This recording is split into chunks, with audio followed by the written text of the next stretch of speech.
Oh, say, can you see by the dawn's early light what so proudly we hailed at the twilight's last gleaming, whose broad stripes and bright stars through the perilous fight o'er the ramparts we watched were so gallantly streaming, and the rocket's red glare, the bombs bursting in air, gave proof through the night that our flag was still there.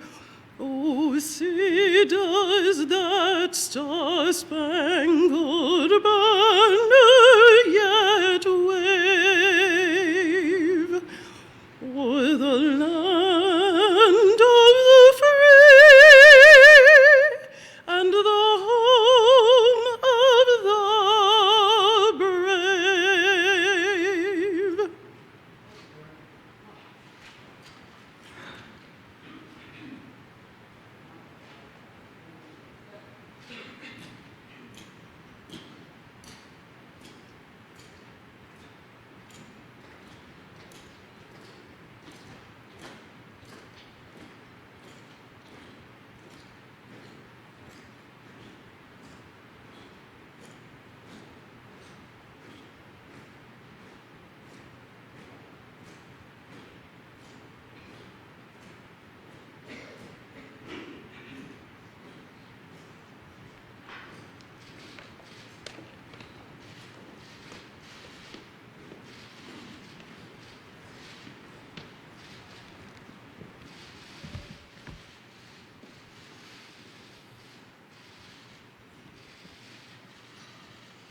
Ladies and gentlemen, please be seated.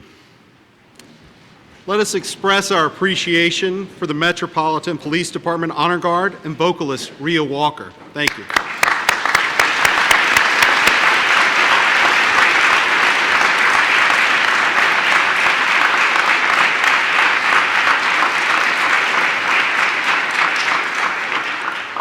Good afternoon and welcome. I am Jim Kroll, Director of the Executive Office of U.S. Attorneys, and I am honored to be with you today as we gather for this special ceremony to celebrate the 37th Deputy Attorney General of the United States, Rod J. Rosenstein. Before we begin today's program, please join me in welcoming on stage our 85th Attorney General, William Barr, our guest of honor, Rod Rosenstein, the 84th Attorney General, Jeff Sessions, Assistant Attorney General for the Office of Legal Policy, Beth Williams, the Director of the FBI, Chris Wray, the United States Attorney for the District of Maryland, Robert Hur, and Principal Associate Deputy Attorney General, Ed O'Callahan. Welcome.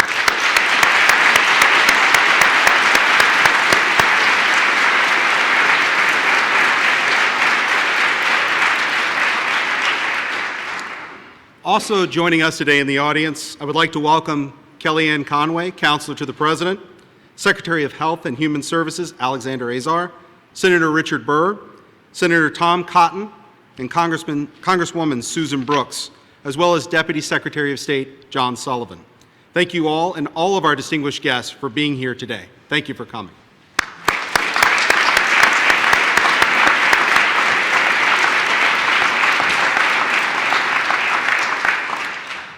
While there are many special guests with us today, none are more important than the family of Deputy Attorney General Rosenstein.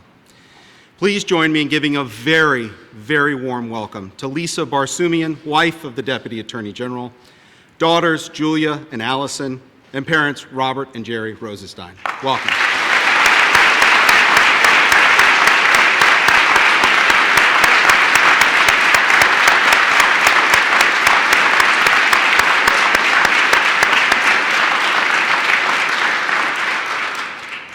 The entire department greatly appreciates the enormous support that you have provided to our Deputy Attorney General as he dedicated himself to seeking justice, to keeping our country safe, and to ensuring that the law is enforced equally and fairly for all. One of the great privileges of my career has been to serve under Deputy Attorney General Rosenstein for the past 13 years. From the time then U.S. Attorney Rosenstein hired me as an Assistant U.S. Attorney in Maryland, I have appreciated his perseverance, his professionalism, and his unwavering dedication to the rule of law. As Deputy Attorney General, he brought these qualities with him to Washington, where they have served him and us incredibly well for the last 2 years. The department will miss him, but he leaves behind a legacy of lawyers who know what true public service looks like because of his leadership. Our first speaker this afternoon is one of those lawyers who, like me, has been fortunate enough to serve under both U.S. Attorney Rosenstein and Deputy Attorney General Rosenstein. Robert Hur is the 48th United States Attorney for the District of Maryland, where he previously served as an Assistant U.S. Attorney for 7 years. Prior to his confirmation as United States Attorney, Rob served as the Principal Associate Deputy Attorney General. At this time, it is my great pleasure to introduce Robert Hur.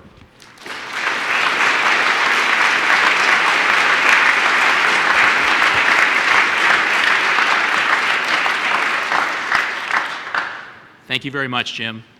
And good afternoon, friends and distinguished guests. I have given a lot of thought to what I would say on such a bittersweet occasion before such a distinguished audience. My first thought was, I should grow a beard worthy of a paydag. I, too, want a set of viral internet memes talking about how impressive my facial hair is. Many friends and family members have asked me recently, do you know that guy with the beard? Yes, I know him. Yes, he's a good guy. Yes, his beard really is awesome. And to be honest, I haven't really thought about whether he resembles Ulysses S. Grant, but I'll think about it. So I set my mind to growing my own beard, and the results speak for themselves. And I realized this is serious business. These are serious people doing serious work. I cannot waste their time with levity. So I thought about sharing with you how working with the Deputy Attorney General has changed me. Several months into serving as paydag, a few people close to me, including my wife, said, "You're starting to sound like the Deputy Attorney General." That made sense. I was spending almost all of my waking hours with the man.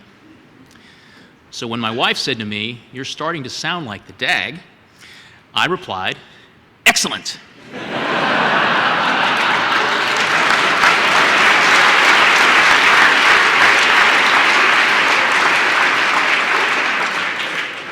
Keep moving forward.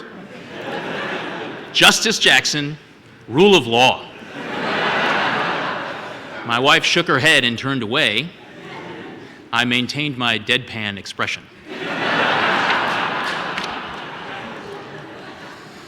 So I decided it's okay to allow for a little levity because much of my time in ODAG, which is what we call the Office of the Deputy Attorney General, was punctuated by laughter.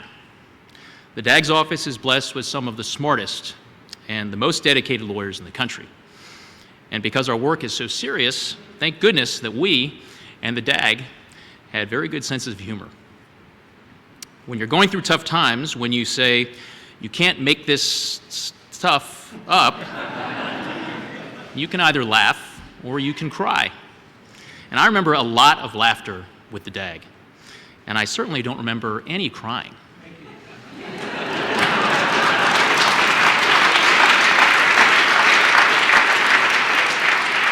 To borrow a phrase from Tom Hanks in A League of Their Own, there's no crying in ODAG.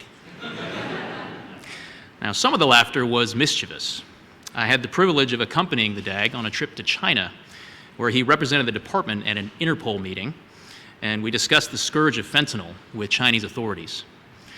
The Chinese, to be honest, did not know what to make of me, perhaps wondering if I could understand what they were saying without the aid of interpreters. I do not speak a lick of Chinese, as the DAG knew, but I had told the DAG that my kids were taking Mandarin lessons because it seemed like a pretty useful language to know. Now, the DAG, during the exchange of pleasantries, shared with our Chinese counterparts Mr. He is teaching his kids Mandarin.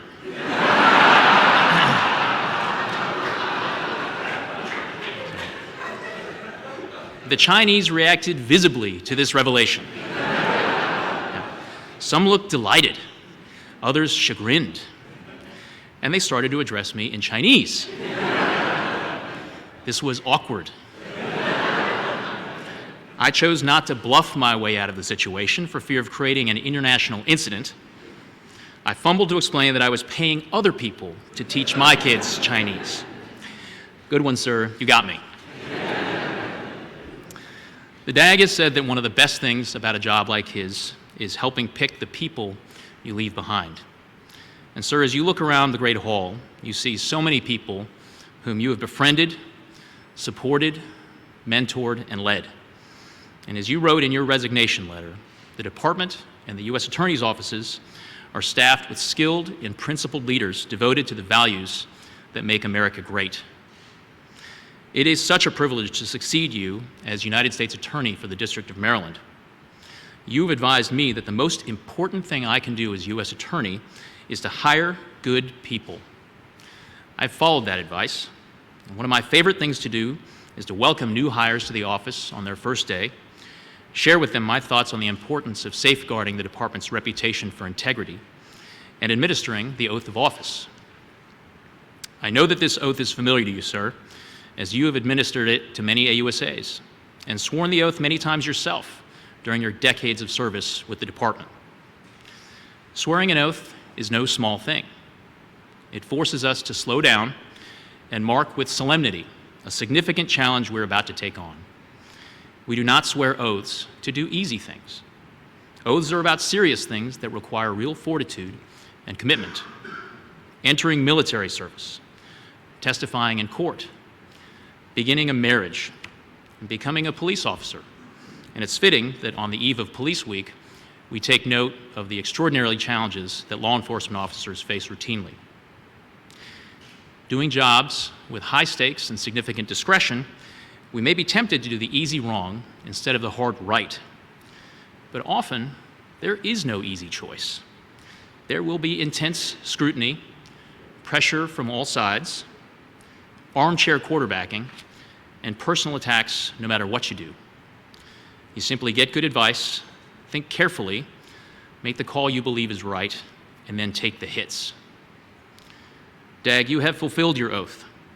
You have defended the Constitution. You have borne true faith and allegiance to the same. And you have well and faithfully discharged the duties of your office. It is hard to imagine the Justice Department without Rod Rosenstein. But in case you're interested, we do have a vacancy in Greenbelt right now. You would be a great AUSA. DAG, you showed how to fulfill your duties with grace, humor, and dignity. You took the hits, and you kept it classy. We will continue to do our best to do the same. Thank you.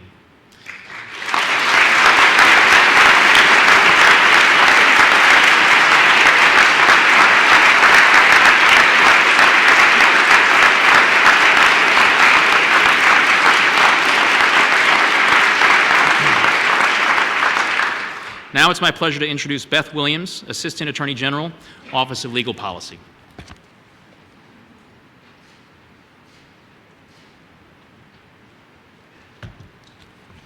Good afternoon. It is an honor to be here with you today and to say a few words about our Deputy Attorney General, Rod Rosenstein. Much has and will be said about Rod's public-facing role, but I'd like to share some thoughts with you about the Rod Rosenstein that I know. They say the mark of a good boss is knowing the names of his employees' children. Well, after I introduced my children to Rod, he not only remembered their names, he remembered the names of the stuffed animals that they were holding at the time. Tasha and Dottie, right, Rod? That story probably is not surprising to those of you who have had the good fortune to work with Rod. At the Department of Justice, each and every day, Rod demonstrates that care for the people with whom he works and for the important missions they are serving. And he displayed true leadership, enduring the slings and the arrows, the testimony and the news stories, while allowing the rest of us to focus on the important work of the department. And for that, I know that many people in this building will be forever grateful. Anyone who has paid attention to Rod's speeches or who has read the back of this afternoon's program knows two things about Rod. One, he has a deep admiration for former Attorney General and Supreme Court Justice Robert Jackson. And two, he loves a good Jackson quote and often quotes Justice Jackson in his speeches. We at the Office of Legal Policy often undertake our own analyses and consider statistics, so we decided to do that here. And it turns out that Rod quotes Justice Jackson approximately 5.2 times per hour during a typical workday. I'm told by Lisa that that's on par with his quoting rate at home. Back in March, there were actually reports that he had run out of Robert Jackson quotes, and so he planned on leaving the department then. But thankfully, he found a few more, and that has gotten him through till May. There is a reason that Rod quotes Robert Jackson's words so often. It is not only because he was a great champion of the law. It is because he so eloquently communicated the principles that form the pillar of our work and our mission at the Department of Justice. Jackson had a North Star, an understanding of the rule of law that guided him. Rod Rosenstein shares many qualities with Robert Jackson. He too inspires those who work for him and with him. He too has a North Star. And in 50 years, it's easy to imagine our grandchildren will be quoting words that he said, and we hope living up to the values that he holds. Given this, I was happy to come across a Jackson quote describing the type of vanishing lawyer that has served as an American institution. Robert Jackson wrote, "He left his mark on his times, and he was worth knowing. He loved his profession. He had a real sense of dedication to the administration of justice. He held his head high as a lawyer. He rendered and exacted courtesy, honor, and straightforwardness at the bar. He respected the judicial office deeply, demanded the highest standards of competence and disinterestedness and dignity. The law to him was like a religion, and its practice was more than a means of support. It was a mission." Luckily, that type of lawyer has not completely vanished, and he is here with us today. Rod, it has been an honor to serve with you. To Lisa, to your parents, to your girls, you should be very proud. And I find it only appropriate to end with a Rod Rosenstein quote. "I devoted my career to law enforcement because the rule of law is the foundation of human liberty. The rule of law secures our freedom. It will secure our children's freedom. And we can only achieve it if people who enforce the law set aside partisanship, because the rule of law requires a fair and independent process, a process where all citizens are equal in the eyes of the government." Rod, thank you for your service, and may God bless you in the next chapter of your career.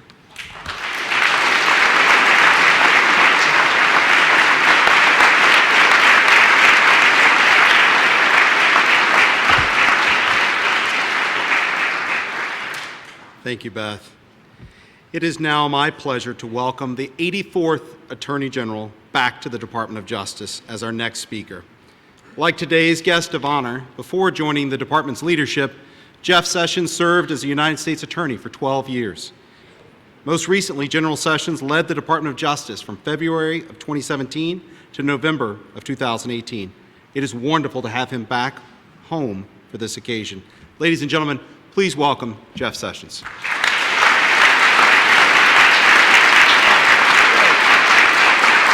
Thank you. Thank you all. And thank you. Thank you. Thank you.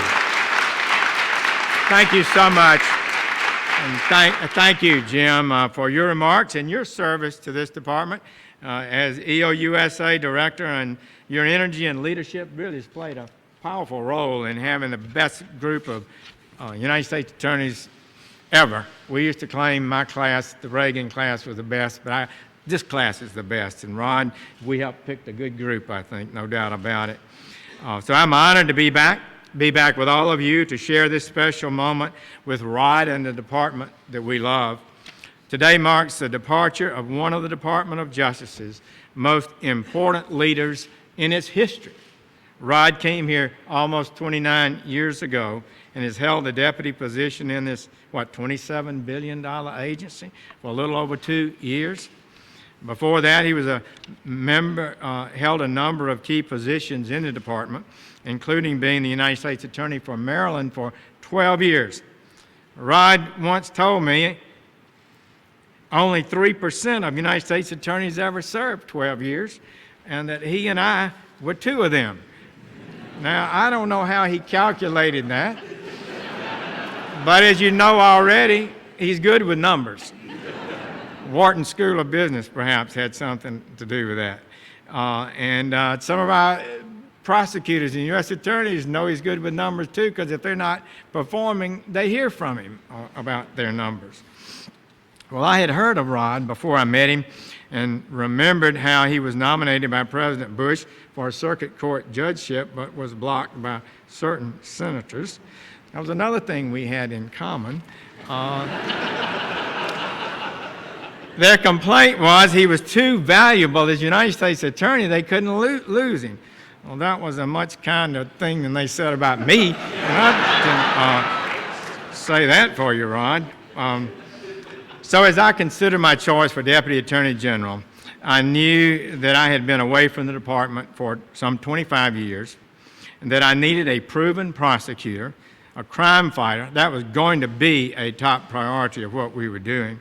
I wanted someone who understood all the aspects of the department, who knew this department, a strong manager, and a man of the law who believed in the law, and a man of integrity. He shared my view on so many of these matters, on good law enforcement policies, that if you do the right things effectively, you could make our communities safer. Crime does not have to go up if you do it right. He knew that homicides and violent crimes had jumped in the previous 2 years. He was committed to adopting policies that would reverse those trends. We discussed how to identify and confirm the great United States Attorney group that we were moving forward. He understood the importance of state and local law enforcement, and that it was essential for our federal team to work with them if we were going to reduce crime. 85% of our people are state and local. In fact, we have assembled a truly great group here, and he did. We discussed the importance of enhancing discipline within the department, following our rules, following the rules, following the law, and avoiding the politicalization and leaks and other things that seem too often to occur. We discussed the importance of adhering to the rule of law. We discussed that quite a bit, frankly. It was the top matter in our discussions, I believe, as we discussed what we might do together at this department. So I had watched the Office of Attorney General from afar in Alabama as an assistant United States attorney and as United States attorney, almost with a sense of awe. On the Senate Judiciary Committee for 20 years, I had another ability to see the office from a different perspective. So when we came in, I had no doubt, Richard, there would be a lot of controversies. And during my tenure, the Office of Attorney General just frequently finds itself at the vortex of law and politics and separation of powers. But in truth, I have to say, our run exceeded my expectation. I gotta say, considerably. So when I recused, using the recent words of Attorney General Barr, the baby fell to Rod. That's just the way it was. The so-called collusion investigation became his, and it was no little matter. There was a continual uproar. Decisions had to be made, and those decisions fell to him, and they fell to him alone. He had to become the Attorney General for this matter. He made every decision based on his best judgment of what he thought was best for this country. He stayed the course during some of the most difficult times in the history of the department. So the investigation was ongoing when he arrived. He didn't start it. And once started, it's my observation over the years, these things just become unstoppable. They have to work their will. Having worked for independent counsel Ken Starr, Rod understood better than most the nature of the special counsel, its regulations. He concluded that justice would be best served by appointing a special counsel, and he chose the respected Bob Mueller, all in accordance with the procedures of the Department of Justice. These procedures had been set up, fortunately, for just such times as this. Mr. Mueller was given the support and time needed to complete his work. Pursuant to the regulations, Mr. Mueller prepared a report to the Attorney General for his decision. Attorney General Barr reviewed the report, made his judgment, as was his duty. Perfect justice, according to California Supreme Court Justice Macklin Fleming a number of years ago, is not achievable, he said, in this world. Perfect justice can't be achieved. And to pursue perfect justice, he says, can cause us to lose what justice we can achieve. So at the end, our system, judgments are rendered by juries and judges and other adjudicators. Some of those decisions are final and non-reviewable, some can be reviewed. But in America, we are committed to a lawful process. We believe that truth is best found and justice best achieved if the correct process is followed properly, fairly.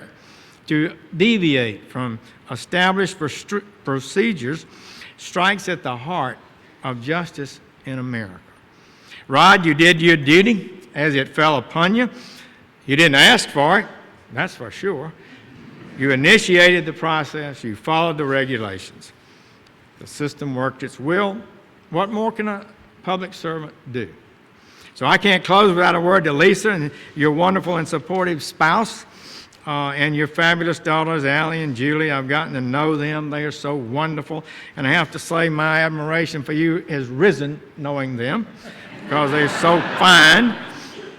I understand the girls are big fans of Ben Folds, who produced the Rod Rosenstein ballad. You know, I don't know if it hit the top of the charts, but it was pretty good. And we've had many wonderful times, but things were often a bit not normal. I remember a dinner at a nearby restaurant with Noel Francisco and Rod and I one night, and a lot of things were going on. The paparazzi caught us, and even that dinner became some sort of message, it seemed. But there was a time when I changed my mind about testifying before a committee. The Appropriations Committee had me set to testify, and the Intelligence Committee, Richard Burr's committee, had me. So I decided I better go to Richard at the last minute. So who was going to appear before the appropriators? Rod. He got about a few hours' notice and dutifully went over there on behalf of the Attorney General and took the heat that I'm sure occurred, but he did a great job. So I know it's been a tough period for your family, but one thing I know for certain, and that is that this family knows and loves Rod, and that has never wavered.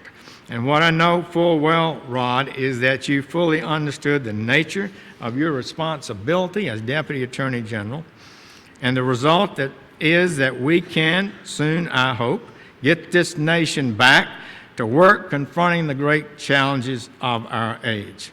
And we can know full well also that you have honorably overseen this process, which has affirmed the rule of law, has achieved a degree of justice that is worthy of this great Department of Justice.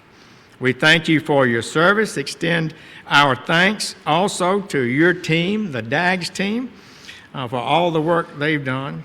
In this 2-year period, there have been extraordinary achievements. Crime has been reduced after going up for 2 consecutive years. Strong actions on a series of fronts have targeted the opioid epidemic, and they have begun to have positive effects. Violent crime and illegal use of firearms are being vigorously prosecuted.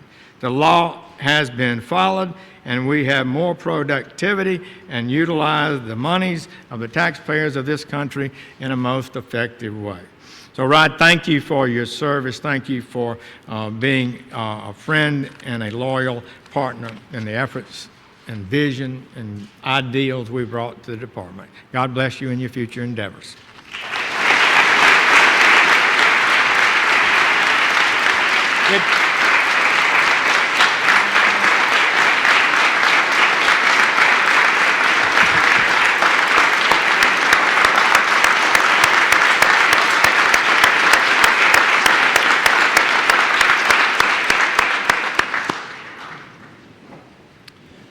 Thank you, General.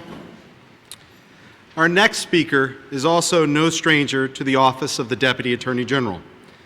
Christopher Wray served as the Principal Associate Deputy Attorney General, without a beard, before becoming Assistant Attorney General for the Criminal Division in 2003. He has served as the Director of the FBI since August of 2017. Ladies and gentlemen, please welcome Director Chris Wray.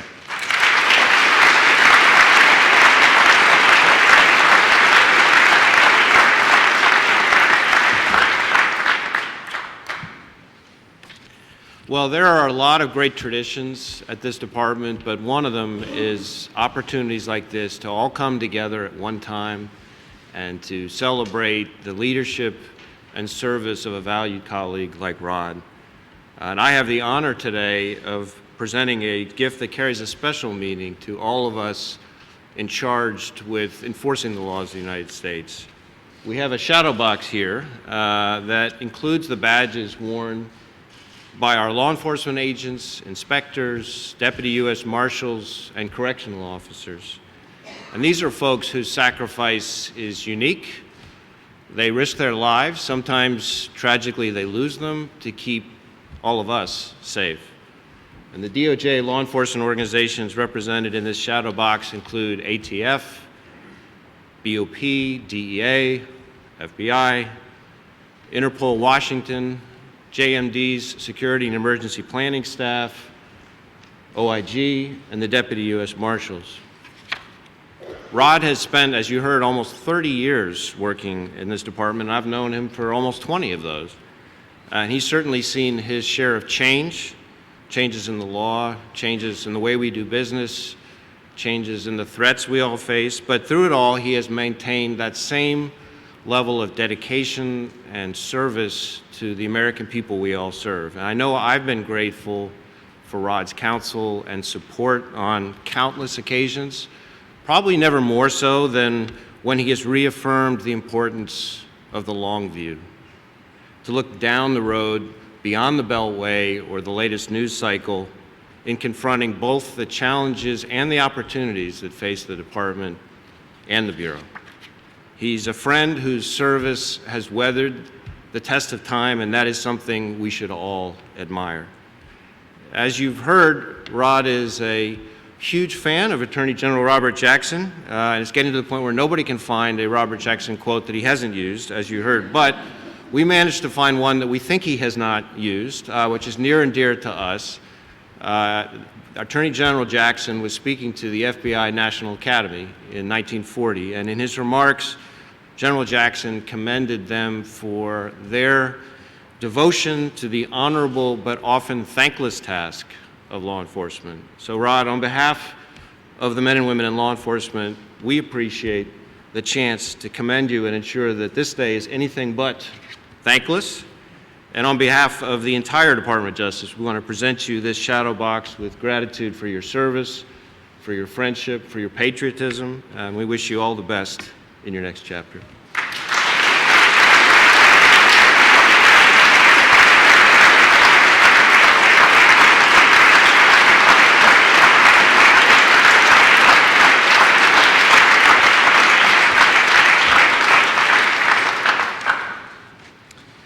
Thank you, Chris. When today's guest of honor joined the Department of Justice through the Honors Program in 1990, our next speaker was serving then as Deputy Attorney General. Shortly thereafter, General Barr began his first tour of duty as Attorney General of the United States, first serving in that role as the 77th Attorney General of the United States from 1991 to 1993. General Barr was confirmed as our 85th Attorney General in February of this year, making him one of only 2 people in history, and the first since the 19th century, to hold this high public office twice. Ladies and gentlemen, at this time, please welcome to the podium the Attorney General of the United States, William Barr. Thank you. Thank you. Thank you.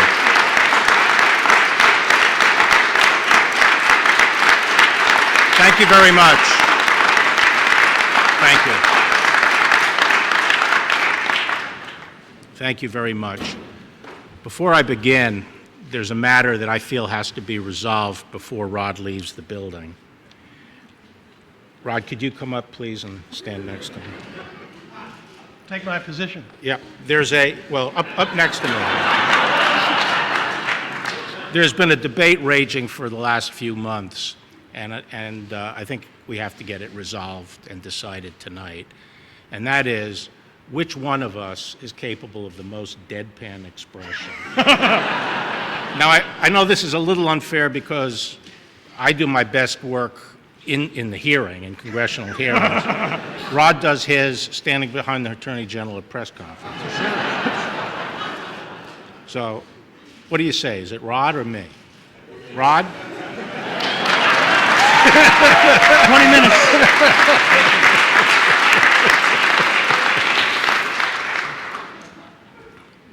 Thank you for all being here, and thanks to everyone who put this event together. You know, it's not traditional to hold a farewell ceremony for a Deputy Attorney General in the Great Hall, but this is Rod Rosenstein, and given what Rod has given to this department, the years of service and his achievements, we all know that it's the right thing to have Rod's farewell ceremony here today. Now, this occasion honors Rod not only for his tenure as Deputy Attorney General, but also for his nearly three-decade career here at the department. And when Rod arrived in 1990, as Jim just said, there was this very svelte and dynamic Deputy Attorney General, who I'm sure serves as an inspiration for you over the years. Now, in those days, the deputy job was a lot different. But I'll tell you now, the Attorney General job was a lot different also. You like records. This must be a record of Attorney General being proposed for contempt within 100 days of taking office. But Rod's arrival at Main Justice in 1990 was not the true start of his DOJ service. As a law student at Harvard, Rod interned at the U.S. Attorney's Office in the District of Massachusetts, and the acting attorney, U.S. attorney in that office at the time was none other than Bob Mueller. And Bob then went on to be Assistant Attorney General for the Criminal Division, where Rod was first assigned as an honors program lawyer. Little did we know that we would be getting the old band back together again.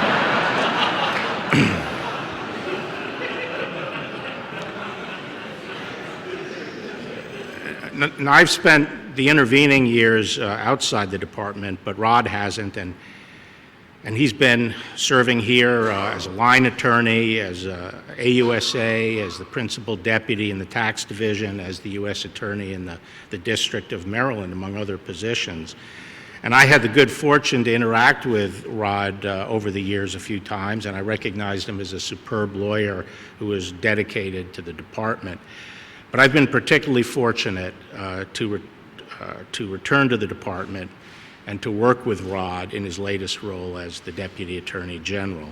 On a personal level, it's been a real privilege and a pleasure to have him with me these last several months.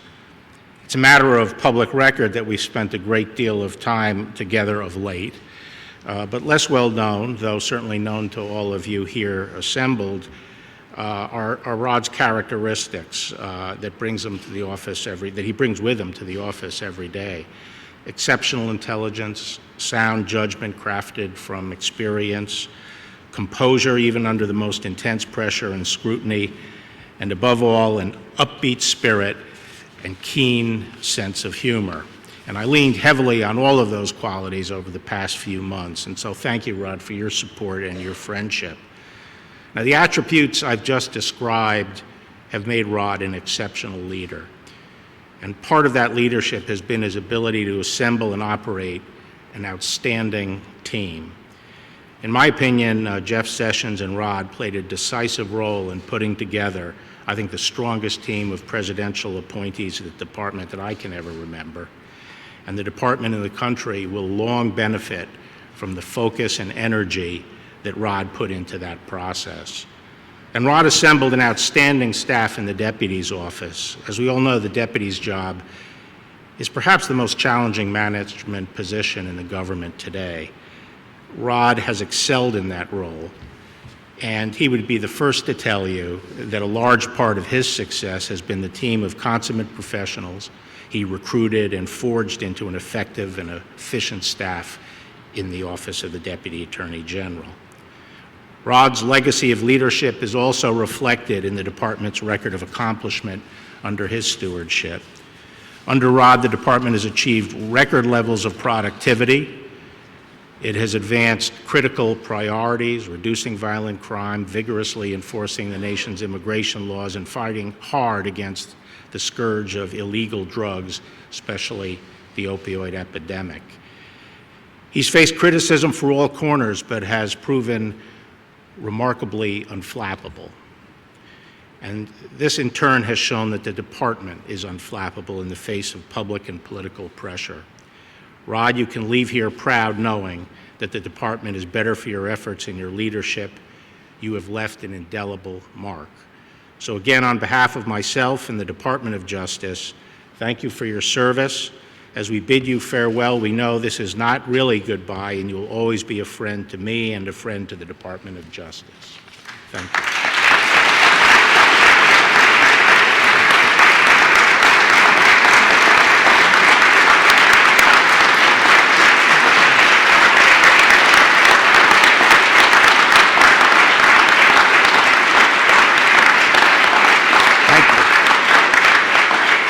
So another tradition at the department is when a deputy attorney general steps down is to present him with an American flag that has been flown over the main justice building. And so on behalf of your friends and colleagues here at the department, it is my honor to present this flag to you.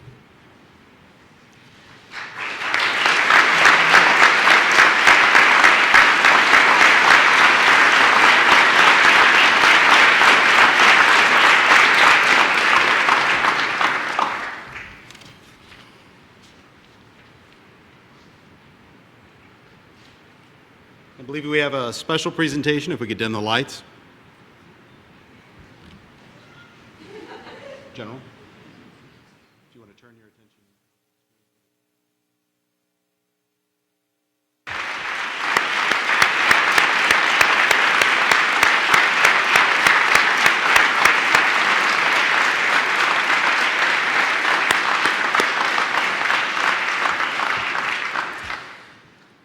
Finally, it is time to hear from today's guest of honor.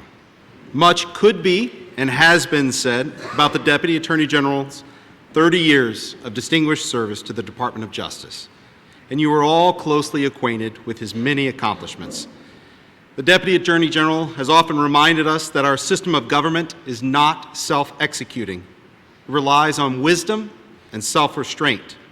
Throughout his career with the department, Rod Rosenstein has tempered zeal with kindness. He has sought the truth. He has served the law, and he has approached each task with humility. He has served as a guardian of the rule of law and preserved it in his time for many future generations. I have no doubt that Justice Jackson would approve. Ladies and gentlemen, please welcome Deputy Attorney General Rod Rosenstein.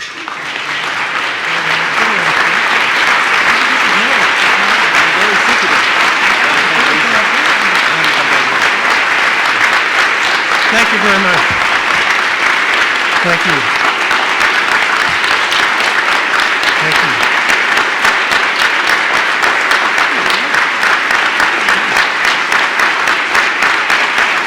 Thank you.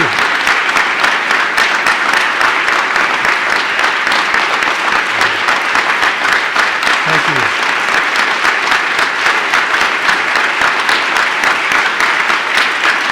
Thank you very much.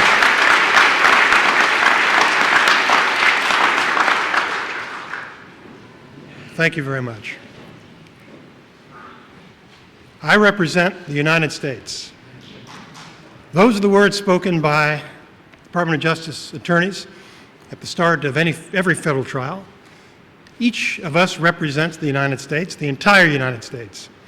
More importantly, we represent every one of the citizens, all ideologies and political affiliations, all races and religions, We represent supporters and critics. We represent victims and criminals. Our oath of office begins with a promise to support and defend the Constitution.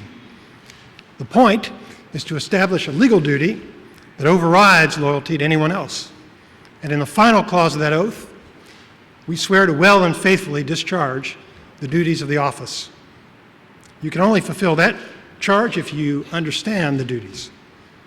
I served under 5 presidents and 9 Senate-confirmed attorneys general. 10 if you count Bill Barr twice. We're not quite sure about that. I spent most of my career outside Washington, but I worked at headquarters 3 times, 4 years in the early 1990s as a trial attorney, 4 years in the early 2000s as a supervisor, and for the past 2 years in my current job. I frequently speak about the inspiration I draw from 3 aspects of this main justice building: the art it contains, the people it employs, and the principles that it represents. Every floor of this building contains reminders for me of heroes, mentors, and friends. They taught me that political considerations may influence policy decisions, but when it comes to individual cases, this department stands apart from politics. Attorney General Jeff Sessions told us to follow regular order and ensure the nonpartisan administration of justice. And that is what we did every day. And that is what the department will continue to do under Attorney General Bill Barr.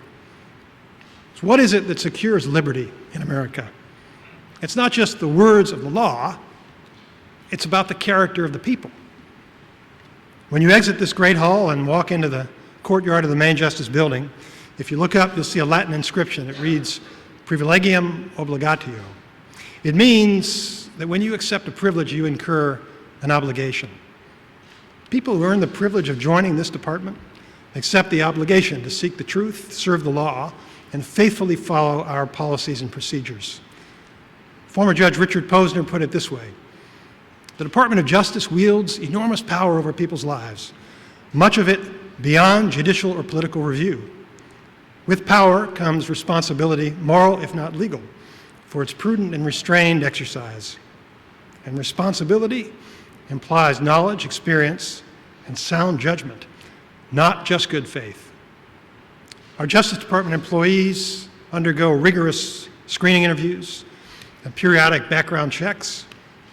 With few exceptions, they demonstrate great intellect and integrity, patriotism and wisdom, courage and resilience. No organization with 115,000 employees is error-free, but our virtuous culture and our disciplined procedures promote objectivity and fairness. We are required to comply with an array of laws, regulations, and ethical rules. We maintain experienced, professional, nonpartisan internal watchdogs to investigate credible misconduct allegations. And we face external scrutiny by judges and bar authorities. We correct mistakes, and we punish wrongdoers. For us, the rule of law, it's not just a talking point. It's an operating principle. And the rule of law requires us to ignore partisan politics, to tune out the news cycle, and to base our decisions on credible evidence. Many people have the luxury of dismissing facts that are inconsistent with their pre-existing beliefs. But we face the exacting scrutiny of the federal courtroom. That imposes a powerful discipline. We can't prove our cases with hearsay or anonymous witnesses. We need to produce eyewitnesses. We need to satisfy the rules of evidence. And we need to meet our burden of proof to the satisfaction of a neutral judge and an unbiased jury. Do you know how difficult it is to persuade 12 random citizens of anything? We need unanimous support to win our cases. And we face those rigorous rules because our allegations carry severe consequences. Those rules motivate us to seek only the truth. Pursuing the truth requires us to keep an open mind and to avoid confirmation bias. The truth may not match our preconceptions, it may not satisfy our hopes, but truth is essential to justice. The most important memento in my office is a plaque. It reads, "Don't tell me what I want to hear, just tell me what I need to know." And I enjoyed the support of an exceptional team, which Attorney General Barr and Sessions have referenced. an exceptional team that followed that advice. We stayed the course, and we accomplished what we set out to do. There are many people in this room who stood with me to defend the ramparts of justice. When we are in the right, we keep moving forward. But our confidence is not naive. It flows from an appreciation of the history and the traditions of this great institution. One of the most important lessons for litigators is to begin with the end in mind. Decide what evidence you need for your closing argument and stay focused on it, whatever the ups and downs of the trial. Trial lawyers understand that the most dramatic moments may have very little impact on the final verdict. We learn to ignore the fleeting distractions and focus on the things that matter. Consider what happens when you use a smartphone map to plan a trip. Many things can go wrong during your trip. Traffic may be unexpectedly heavy. Accidents can obstruct your path. You might make a wrong turn. But whenever unexpected challenges occur, the program calmly recalculates and keeps you on a path to your destination. I'm grateful to the friends and relatives who joined me on this journey. My wife, Lisa, made many sacrifices in support of my public service, particularly over the past 2 years. My daughters, Julia and Allison, who, thanks to Jim and the EOUSA team, you saw quite a bit of, which I did not expect. My daughters cheerfully tolerated the disruptions that arise when a parent is in the arena. In fact, congressional hearings are now one of Julie's favorite forms of entertainment.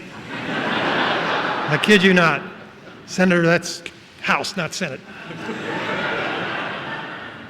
And Allie enjoys reminding me that I was mistaken when I told her that Deputy AG was a low-profile job. Well, my parents, Robert and Jerry Rosenstein, never wavered in their confidence. Lisa's mother, Alice Barsumian, is another steadfast supporter, and she arrived today with my sister-in-law, Alona Barsumian, and her children, Veronica and Patrick. And there are friends here from elementary school, high school, college, and law school, judges and defense attorneys who shared some of my most memorable trial experiences, colleagues and supervisors who guided me, administrative employees who kept the work flowing, law enforcement agents who spent nights and weekends with me interviewing witnesses, prosecutors who joined me in the trenches. These are the men and women of federal law enforcement. They are some of America's best, brightest, and most patriotic citizens. They deserve our admiration and our respect. Thank you.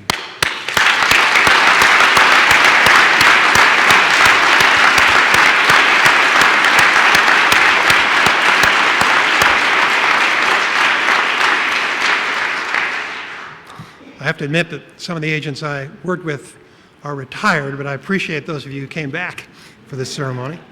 At my confirmation hearing, I pledged to defend the independence of the Justice Department, to protect public safety, to preserve civil rights, and to seek justice. I promised to draw on my personal experience with law enforcement officers and to promote public confidence, and I fought for those goals every day. Government officials sometimes face pressures to compromise principles, perhaps even to trade virtue for the appearance of virtue. But we should exercise caution whenever unpleasant circumstances tempt us to disregard timeless principles. It is most important to follow the rules when the stakes are highest. Sticking with traditions is usually the best course. Not always, but usually. After all, that is why they became traditions. Thomas Jefferson reputedly gave this advice: on matters of style, swim with the current. On matters of principle, stand like a rock. The challenge is to distinguish between principle and style, between the things that matter most and the things that matter least. Our Justice Department team focused on important goals. We used results-driven management to improve the department's efficiency and to enhance the impact of our $28 billion budget. We made rapid progress on the law enforcement priorities that Jeff Sessions set: reducing violent crime, curtailing opioid abuse, protecting consumers, improving immigration enforcement, and building confidence in the police, while preserving national security and strengthening federal efforts in other areas. And this department is not just about law enforcement. We represent the government in civil lawsuits. We counsel other agencies. We house prisoners. We administer grants. We collaborate with local, state, and tribal authorities and with international partners. Our influence on America is broad and it is deep. And that influence gives us a unique platform to foster civility. Speaking from this stage on April 1st of 1940, Attorney General Robert Jackson, who else? Attorney General Robert Jackson said that sensitivity to fair play and sportsmanship is perhaps the best protection against the abuse of power, and the citizen's safety lies in the prosecutor who tempers zeal with kindness, who seeks truth and not victims, who serves the law and not factional purposes, and who approaches the task with humility.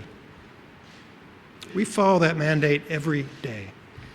If kindness and humility are in short supply outside the walls of justice, that's all the more reason for us to set a good example. I joined the Department of Justice because I believe in the mission. I stayed because I believe in the people. I watched you pursue justice with ceaseless devotion, often at personal sacrifice and sometimes at physical risk. It's a privilege to work with such honorable, principled, trustworthy public servants. Some of my role models were famous political appointees, but many were career public servants like David Margolis, who was renowned for his irreverence and for his love for this department. David gave me some advice about integrity a quarter century ago that stayed with me to this day. I want to thank his wife Debbie and his daughters Kim and Sherry for being here with us today. And in my final moments on this grand stage, I want to leave colleagues who remain behind with these words from another former Attorney General, Edward Levy. As law enforcement officials, you hold a unique and difficult position of enormous responsibility to our society. Many citizens learn what kind of country this is by watching you. And the things they learn, Levy said, include what kindness and decencies we honor as a people. I hope you do your part to carry the baton of justice with kindness and decency and to pass it safely to the next generation. And when you walk the halls of justice, I hope they echo for you with the voices of heroes, mentors, and friends as they do for me.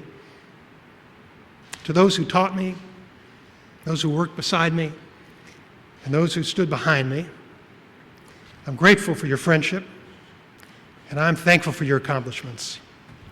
I leave here confident that justice is in good hands. It's in your hands. Thank you and farewell.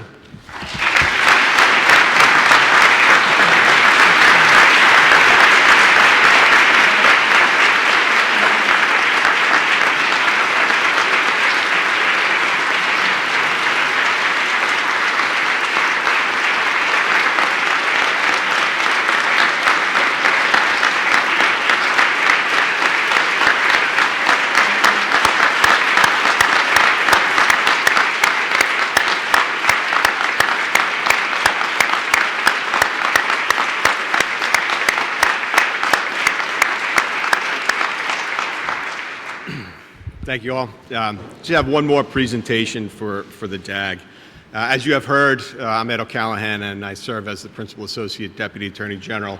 I've been in that role for the last year or so. It's affectionately known as the PAYDAG. And after hearing all the accomplishments of the DAG over his storied career, you might wonder, what do people do to actually support the DAG and his many accomplishments? Well, I know I have one thing that the DAG doesn't have. Neither does Rob Herr or Chris Wray, and that's the beard. And you might think, what does the beard have to do with supporting the DAG? Well, I just thought I'd show you a few examples of how this beard has supported the DAG over the last year or so. Last fall, when the DAG went through some rough times, the beard was here to give him some support and comfort in a very difficult time. More frequently, the DAG called upon my beard to provide some stern gravitas to certain moments. For example, when he announced the indictment of several Russians in the 2016 interference with the election. The beard has also been used most recently to focus the media's attention on some important issues, such as who's the bearded guy behind the AG, the same day that some report was issued.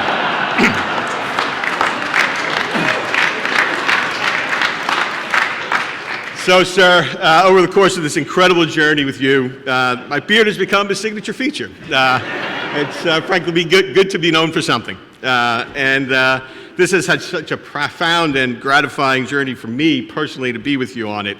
I've actually struggled after seeing all the esteemed presenters here today to figure out what I could bestow on you to commemorate our time together. And we've all heard about the phrase, and I've heard it all my life, like, he can give you the shirt off his back, and I would certainly do that, but I don't think that would be appropriate, and I don't think you need a shirt. But I do believe that to commemorate our time together, I will bestow on you the official payback beard.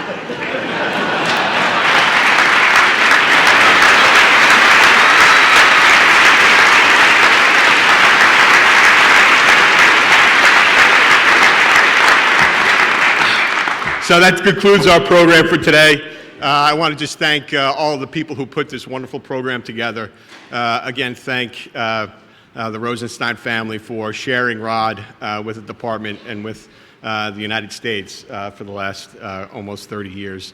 Thank you all for coming here today and helping us celebrate Rod Rosenstein. Thank you very much.